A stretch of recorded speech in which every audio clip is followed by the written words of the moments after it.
સતગુરુ જય હો. આજે અમારા ભારત દેશના મહાનુભવી સંતો, ઋષિમુનિઓ તેમજ ભારત દેશના સમગ્ર જનતાને મારા હરજી યોગીના સત કોટી કોટી વંદન.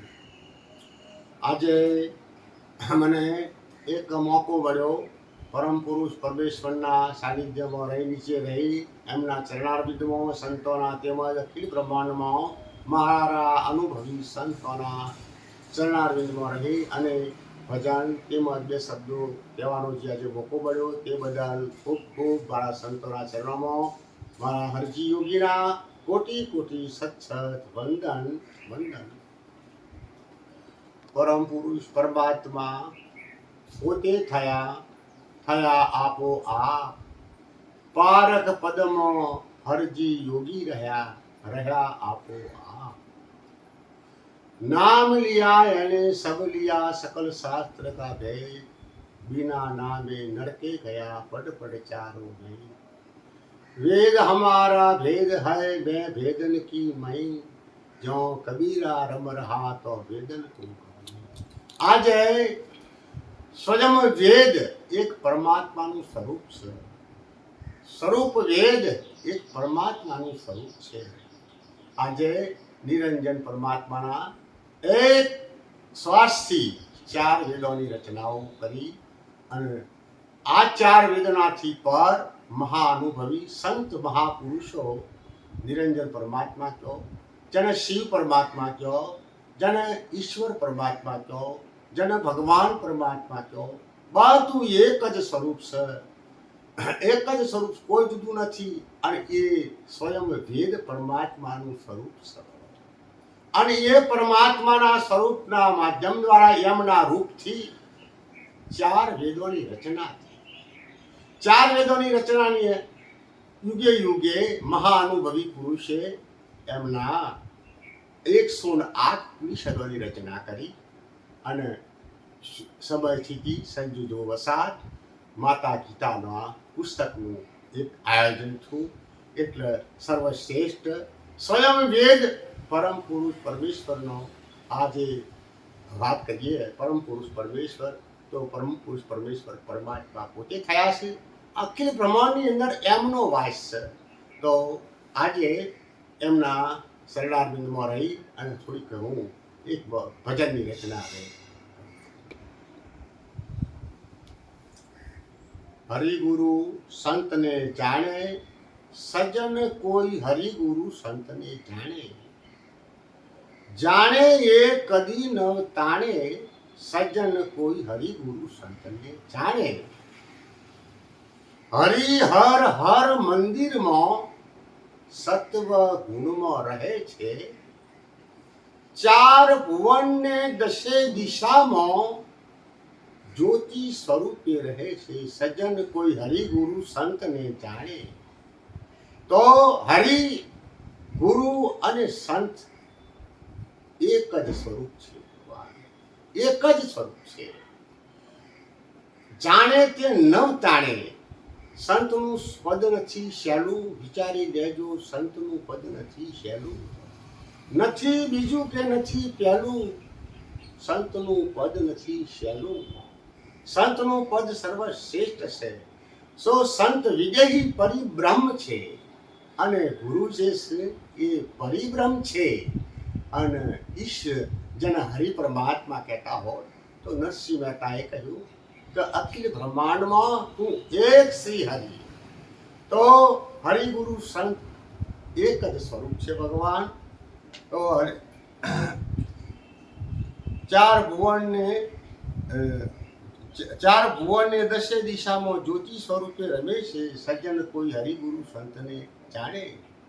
રમતો રમતો નિશ્ચય કરી શીલ તત્વમાં ભળે છે. શીલ તત્વમાં ભળે છે. આદિ માયાને આદિ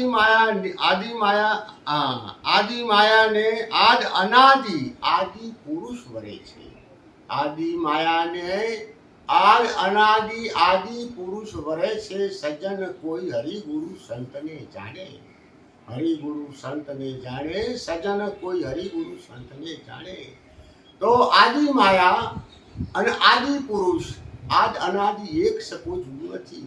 આદિ હતા સો અબ હૈ ફેરફાર કુછ નહીં, ફેર પડા હૈ બુદ્ધિમાં તાકવું જત નહીં. તો આ કબીર સાહેબની વાણી કબીર સાહેબ પ્રમાણે આપું છું.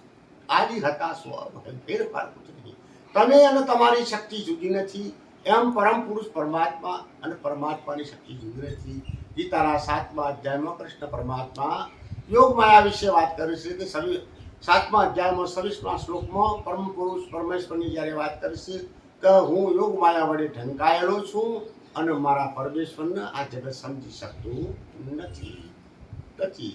એટલે કહેવાનું હશે તો ભગવાન તો મારા અનુભવી સંતોની આ જે વાતો છે, સદગુરુ સંતોની વાતો છે, અનુભવી સંતોના સાનિધ્યમાં જ્યાં સિવાય, ગુરુના શરણે ગયા સિવાય આ અનુભવનું આપણને એકદમ પતિથી થાય તેવી નથી.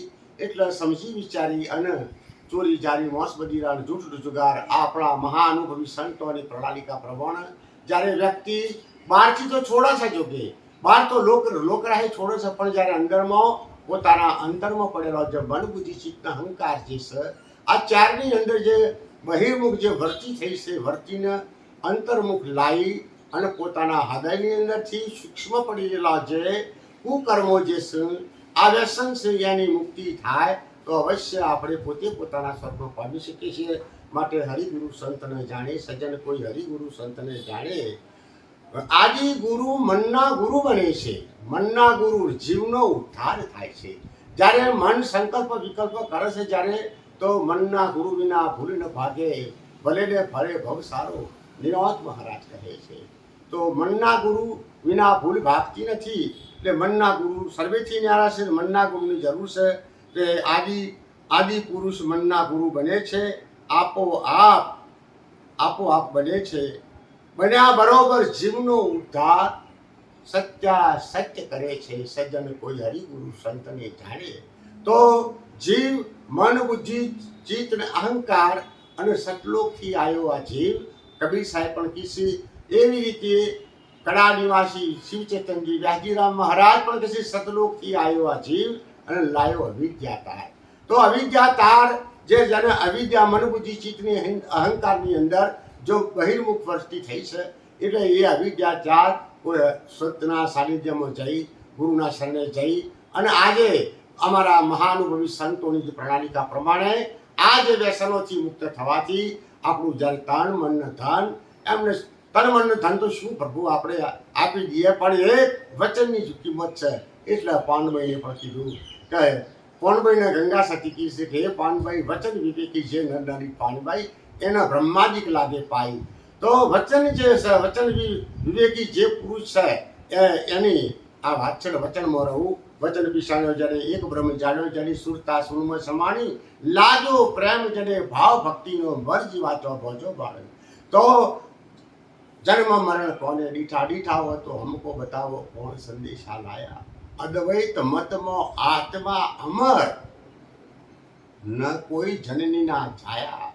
આત્મા અજર સ અમર સ, વાયુ ભીજવી ન શકે, અગ્નિ બાળી ન શકે, એના કોઈ પણ વિશેષણ લાગી શકાયું નથી.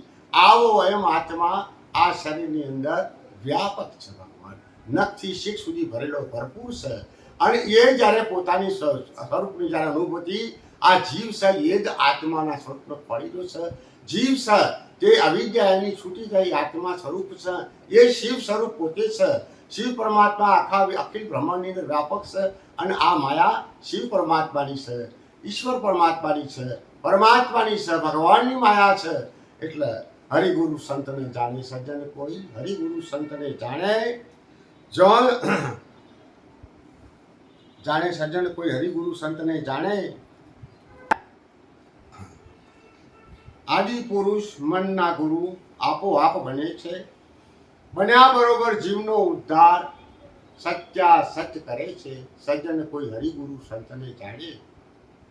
જો છે જો જેવા છે તેવા આપોઆપ રમે છે. તો ગુરુ મહારાજ જે જગ્યામાં છે તે જગ્યામાં આપોઆપ રમે છે. સંતનું પદ સદા નિરાલું, હરજી યોગી પોતે કહે છે.